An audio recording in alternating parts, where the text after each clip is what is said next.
Olá, meus queridos, bem-vindos a mais um vídeo aqui no canal. E hoje nós vamos falar sobre um exame um tanto pouco, né, o tanto quanto esquecido, por algumas questões, né, de evolução da medicina, enfim, mas um exame muito importante para a avaliação da capacidade digestiva e absortiva dos nossos pacientes. É o exame coprológico funcional.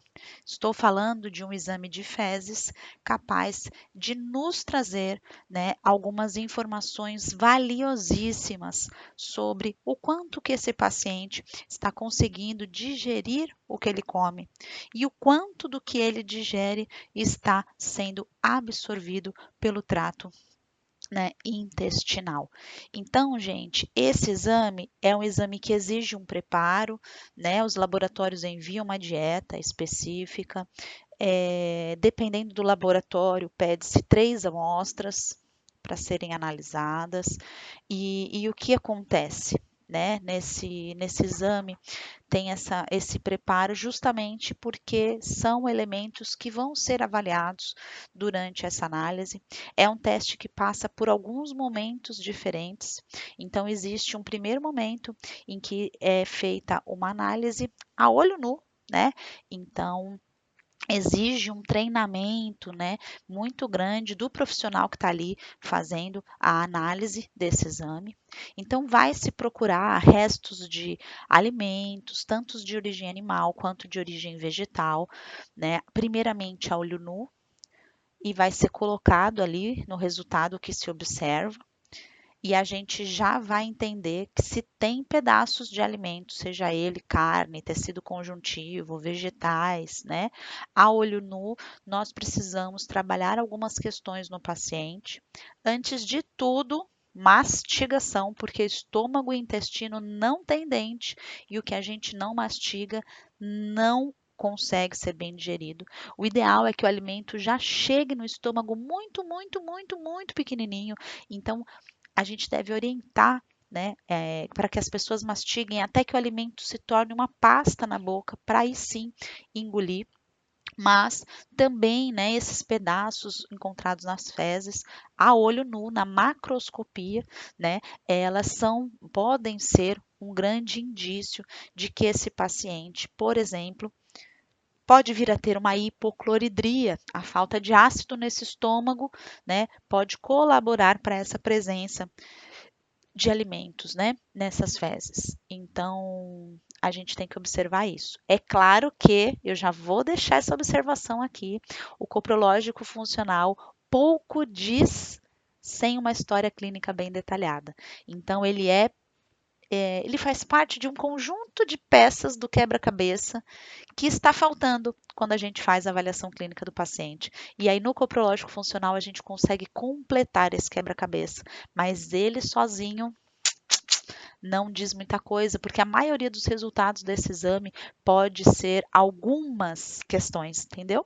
De disfunção desse trato gastrointestinal, mas ele é um exame extremamente importante. Depois que esse exame passa por essa análise, né, a olho nu, essas fezes vão para a microscopia, onde também vai procurar novamente a presença de restos de alimentos vegetais ou de origem animal, né? Outras presenças vão ser ali observadas, né? Se tem gordura nessas fezes, enfim.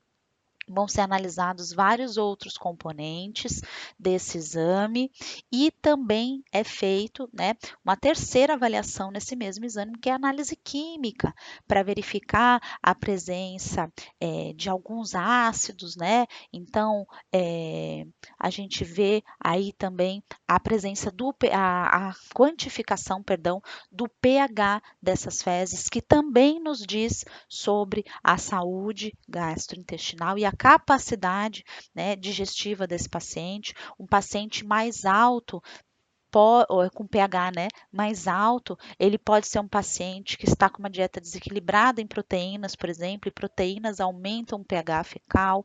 Isso pode estar levando à disbiose intestinal e colaborando para alguns sintomas gastrointestinais. Um paciente com pH muito baixo também não é muito bom, pode ser um paciente aí com infecção intestinal, com algumas questões importantes, ou então até mesmo com excesso de fermentação, né? A gente consegue ver o quanto esse paciente está fermentando no intestino. E se ele está fermentando demais, duas coisas podem estar acontecendo: ou um excesso desse tipo de bactérias, né? Que pode estar promovendo, aí geralmente esse paciente tem uma clínica de queixas de distensão abdominal, de excesso de gases, né? E aí a gente pode corrigir isso, geralmente corrigindo a própria digestão, né? Tá dando muito nutriente para as bactérias, porque muitas vezes ou não mastigou bem, ou não tem ácido suficiente nesse estômago para que a digestão aconteça, né? Ou então é um paciente que está abusando nos carboidratos e excesso de carboidratos gera essa fermentação. Olha quanta coisa que a gente pode observar, né? A gente pode observar, por exemplo, se aparece algum tipo específico, né, de amido ou se aparece apenas alimentos parcialmente digeridos. Geralmente, quando tem esse resultado no exame, a gente entende que tadinho não é o estômago que não tem ácido suficiente, mas é o pâncreas que não está conseguindo, né, fabricar ou então liberar enzimas digestivas o suficiente. E olha quanto a gente consegue personalizar, né? Eu posso reforçar o ensino sobre a mastigação, eu posso melhorar a acidez desse estômago, eu posso corrigir a desbiose intestinal, eu posso melhorar a digestibilidade e a desbiose intestinal, colocando enzimas digestivas, se foi isso que eu observei, né? Então é de extrema importância esse exame na nossa prática clínica, né? Se você é uma pessoa que sofre com questões gastrointestinais, ou se você é profissional que trabalha, né, nesse nicho, né, de avaliação de digestibilidade, de avaliação de saúde intestinal, de função gastrointestinal, esse é um exame que você precisa conhecer, que você precisa solicitar aos seus pacientes, porque eles nos dão uma visão muito detalhada do processo de digestão e absorção, porque há também quando aparece demais, né, nutrientes totalmente digeridos. E não é para ficar feliz porque está totalmente digeridos, porque os totalmente digeridos deveriam ser absorvidos e não estão sendo absorvidos por quê? Né? Então, existe aí talvez prejuízos na integridade intestinal que estão levando à não absorção desses nutrientes. E aí, se o nutriente não entra, de que adianta a gente colocar na dieta? Né?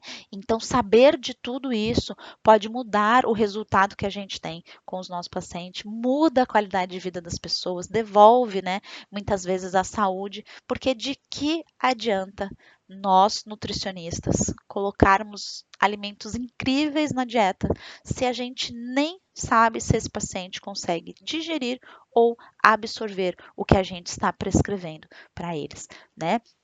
Então, é muito interessante. Espero que vocês, né, que não conheçam o exame, conheçam, né? Peçam de vocês primeiro, vejam como é fazer o preparo, vejam a dieta, vejam se é complicado, se não é, se cabe na vida de vocês.